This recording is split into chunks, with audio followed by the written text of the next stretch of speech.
My portfolio with the Cabinet included leisure, sport and social care. So I was delighted to become involved with the project, and especially with the activity summit that took place last October.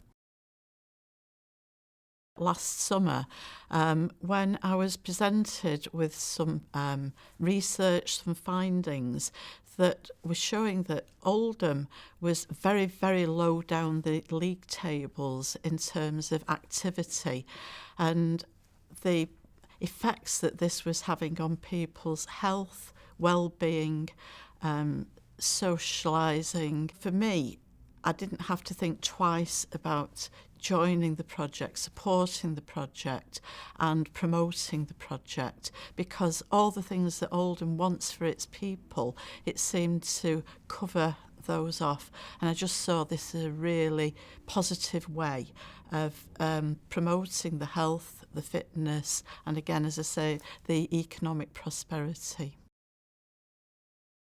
To support and perhaps spearhead the activity summit that we were hoping to hold in October. I'd seen the work and the research of Dr. William Bird, so I was very happy to sort of get behind and in front of it to bring other big game players on board with this. And I was delighted that the Chief Executive, Carolyn Wilkins, was as enthusiastic as I was to ensure that we had something that made a real difference in Oldham. But it wasn't enough for it to be just the council, officers and politicians. For the whole thing to be a success, we needed the buy-in, the ownership from a wide range of partners in the town, including that health, housing, education, the business sector, the commercial sector, the voluntary sector.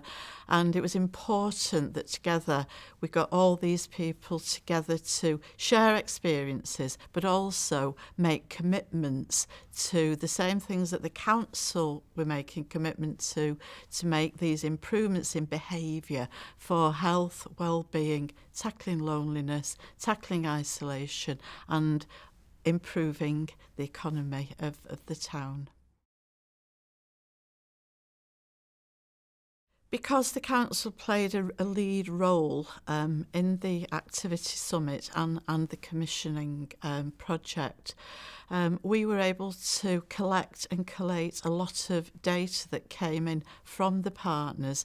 On the day of the summit, people were so impressed by the presentation that Dr. Bird gave, and it brought a great realisation that we had to work together to help people make improvements in their own lives.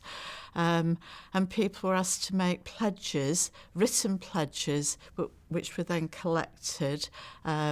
They were assessed, people were contacted, and we've been able to follow up what people have promised to do and assess the effectiveness.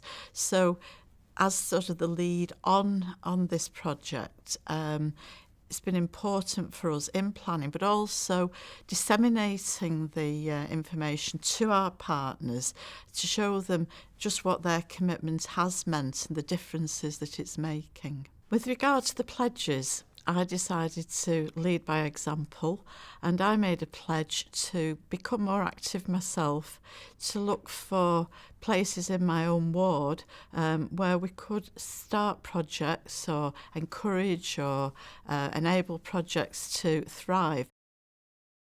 I have 3 tips for my fellow councillors. The first one is be as active as you can yourself, improve your own health through this.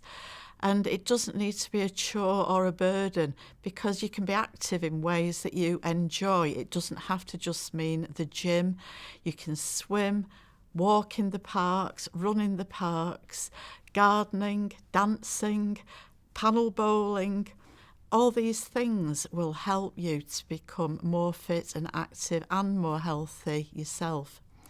Secondly, work alongside the district partnerships to look about how we can improve the health and well-being within our wards by searching out what's already there, what's already happening. And lastly, support them, support all the initiatives and look for new ways of introducing activity. So I'd encourage all my colleagues to get as much involved as they can with the people in their boroughs, in the activities, to make Oldham a fitter and healthier place to live.